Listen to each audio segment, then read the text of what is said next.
apparently kind of co-maining Wolf and Incineroar, at least as the stats would indicate. Okay. Yeah, but Wolf is going to be the selection here, going to try to prove that they're the top dog against the Diddy of CruxisPhantom as a winner spot in top 8, as you mentioned, on the line as we go to Pokemon Stadium for Game 1. And we saw a lot of Cruxis versus Z-. We saw a lot of Luigi respect. A lot of Luigi respect. Playing very, very on the platforms, using the movement tools as much as he could. And now this is not like the Wolf is not Diddy Kong. Wolf has the tools to really gut up in your face as well. And he also has the tools to harass from afar. And so the game plan may have to change here from Cruxis against Dany, because Dany has opened up a bit of a percent lead already on this first stock. He's not having anything that Cruxis has given out. Yeah, I mean, why would you want to jump into the space where Wolf can kind of get those little falling nairs and starting whatever it is that you need to do in order to accumulate damage on Diddy quickly? That's exactly what they're going to go for. The barrels are going to miss their mark towards the ledge, and that is not the way that you want to seed the first stock, Clamhat. Yeah. A little wild and crazy off stage from Cruxis. Missing the ledge with the rocket barrel boost. I don't know, the upbeat. Right.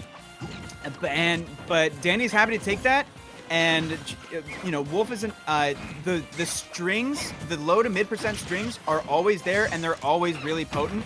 And this is a situation where Wolf can turn a small lead into a huge one. Just for the record, it's apparently the rocket. Yeah, the rocket barrel boost is what we're. Wait, you're serious? I got that first try? Yeah, exactly. So Let's go, Clamhat. Okay. Shout outs to Clamhat. What's up? Yeah. Yeah. So and shout outs to CruxisPhantom trying to bring this back. Has Dany all the way up to 97%, but yeah, that's maybe good for up smash. I'm not really sure at this point though. Maybe. But it's you don't want to guess wrong here. Even if you hit, you don't want to have that move be stale when you really need it to kill. Exactly, and now it's going to be an aerial that finds their mark. Dany again trying to find the way back to the platform, and for all the problems that Wolf might have getting in here, as we're going to take a little bit of a pause in the action, immediately resuming. As much of a problem as Wolf might have getting in, they've been making every last hit count, and Dany is going to get another stock. We were talking about up smashes. Well, one Wolf O'Donnell, they have a pretty decent one themselves. Yeah, I mean, this is slow but methodical. This is really, really clinical from Dany. I mean, coming into this, you would almost expect that Cruxis, I would have expected that Cruxis, having seen him play already and having seen the caliber of names that Cruxis has taken down already, I would have expected that Cruxis would have the stronger performance here, but they look very tentative here against Dany. Dany, a bit more of an enigma coming into this set, but they are, you know, answering my questions about them and really answering the question of who's going to take this game one as well. Just shoots him right out of the up. All right, yeah. Yeah, hey, you know what? You got to take the bogey out of the sky first. That's the the main thing. CruxisPhantom, the flip right in. You got to clean up this first stock, and you have taken far too long to do so at this point. So, monkey flip is going to do it there. That right there is what you want to see. You want to see strong ledge trapping. You want to see a good play against an exploitable recovery from Wolf. It's not the most exploitable, but you have to find inroads there. And like, this may not end up mattering for game one, but it may end up mattering for the rest of the set. That string of play right there is really confidence building for Cruxis. I mean, look, maybe you want to see the ledge trapping, but first you really do have to see the neutral interactions being won. Dany would not let that happen, and a finishing blow being administered via down smash. You might be good, but Dany's just a little bit better in this game number one. A little bit better. I mean, I would say 17% away from a JV3 is really, like, that is not a good stock ratio to be Yeah, it was convincing. It was. I'm convinced. I'm convinced. And I mean, but one thing that we have seen is a cloud from CruxisPhantom. Yep. And it's like, it's not, I'm not the person to make proclamations on what the correct answer is, but it is a alternate option that we have seen from CruxisPhantom tonight. Because the Diddy really looked, it looked not quite as leveled up as the Wolf. The Wolf just looked like they were hitting harder. They were making the most off of every interaction. And this is the point where you need to ask yourself, do you start from square one with another character, or do you really try and work with what you were able to accomplish in game one with the Diddy? I mean, both of their characters, Cloud and Diddy in this instance, both of them wound up taking a game off of the Luigi of Z-. Now, obviously, yeah, comparing Luigi to Wolf is a little bit comparing apples to motor oil, but it's not really. You're still trying to apply the same game plan no matter what character that you're playing. It's just kind of varies between the two characters. My question is, what is it that you think made them go with Diddy Kong over Cloud in this situation, and what's going to change over the course of that game number 2 that's going to all of a sudden make them see the light and change their mind? That's actually a good question. I mean, my best answer is comfort and experience. The Diddy Kong is their most played character per SmashData.gg. But it's on paper, this seems like a matchup that Diddy Kong might not enjoy a whole lot, especially if it took that much long to really find a good ledge trapping situation that they were able to capitalize on.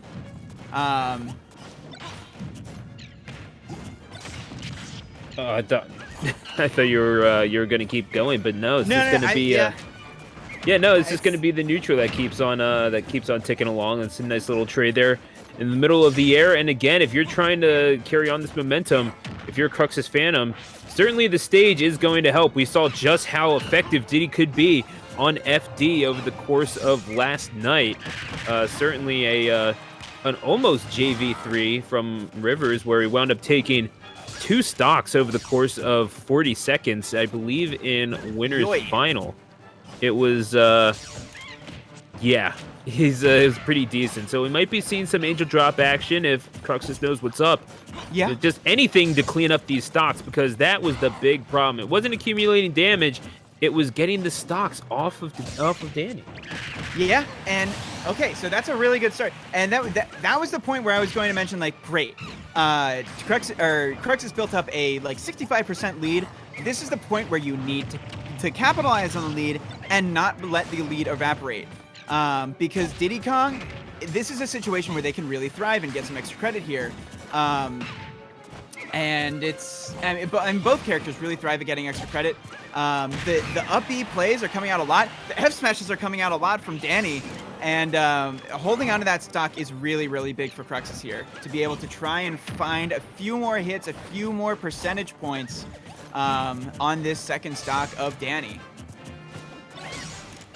Yeah, and again, this is already a more manageable position for CruxisPhantom. We have seen the comeback potential of Dany, but what is it that makes Diddy so good on FD to begin with? Because this Wolf all of a sudden seems to be lacking just the dearth of options that they seem to have prior, though you do have to get your reads. Does successfully get one there with the up smash.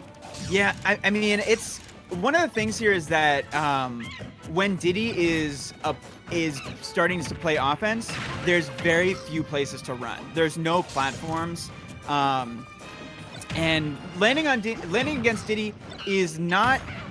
It's not the most impossible thing in the world, but it's what happens after you land where Diddy can really capitalize. Like when Diddy's forcing you away, Diddy is already setting up banana. He's moving around with monkey flip, and if that fluid gameplay is really continuing to move around the stage for Diddy Kong, that's when that slippery kind of those slippery plays can really come into, and then that right there, you can't throw stocks away like that. That's not an SD, but Diddy's sitting at that range with banana, you know what's gonna happen. Yeah, it's an unforced error at the very least. Right. Yes.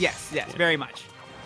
Yeah, so Dany all of a sudden being taken down to their final stock. I mean, you are a decent little carry off off of the ledge into back air away from taking the second stock, but getting there is going to be a devil of a time. And all of a sudden, this is Cruxis realizing keeping space, utilizing that banana is going to be so crucial to their victory. Dany trying to rush in now, control the space. I mean, how do you control the space between you and Diddy? Make sure that there is as little of it as possible.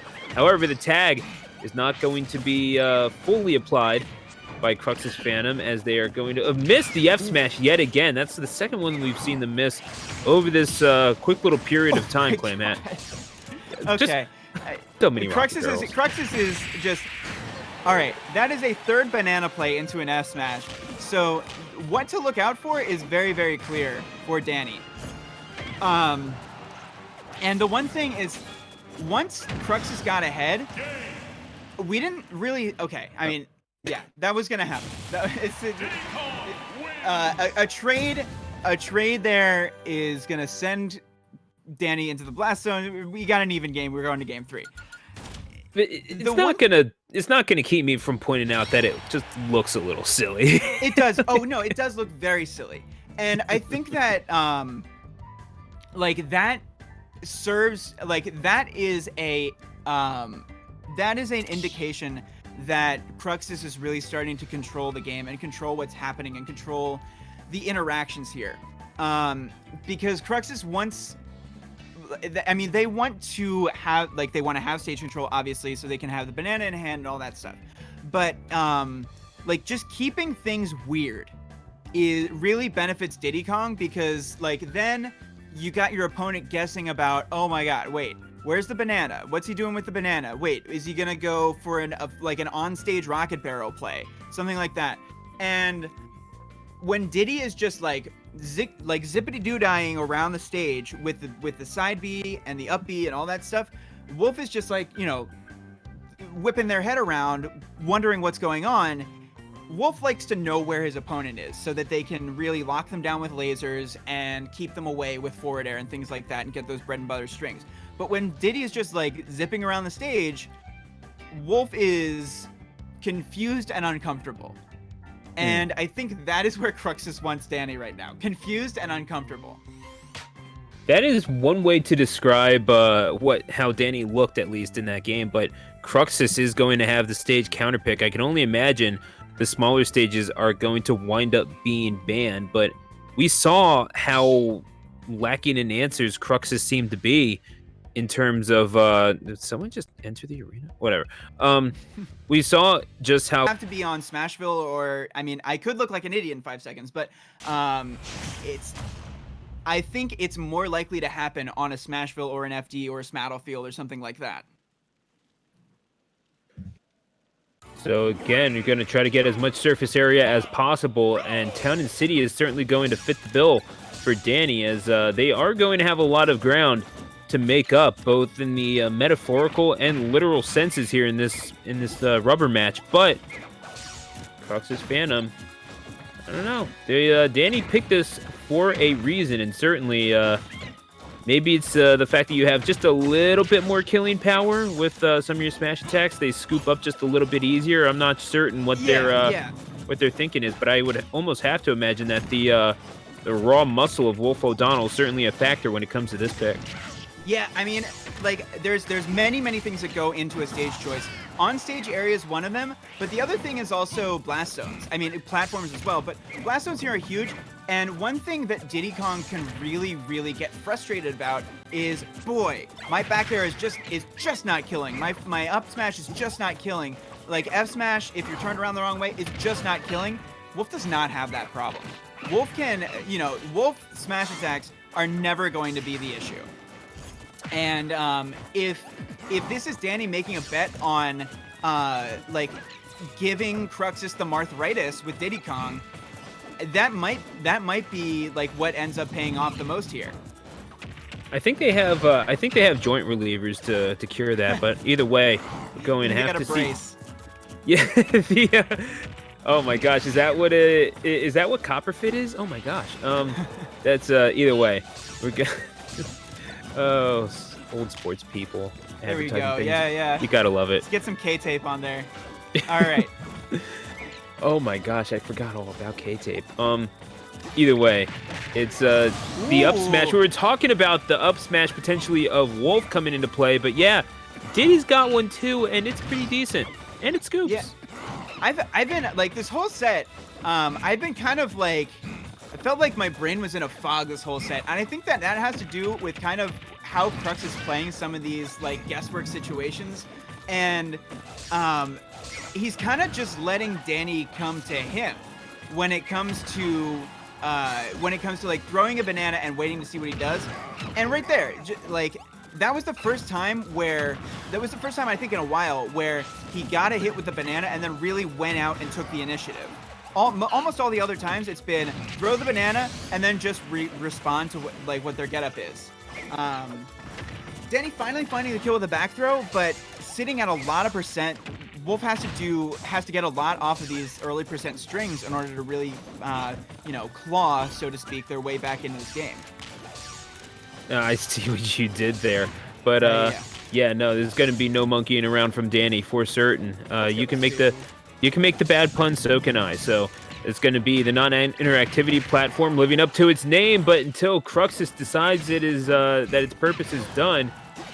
And yeah, with 2 stocks apiece, it is Cruxis widening the gap. Dany's going to have to get this confirmed sooner rather than later. And you're almost forced to do it in neutral against Diddy Kong unless you can just land a fortuitous dare where Cruxis tries to get back to the ledge just a little bit more expeditiously than would have liked.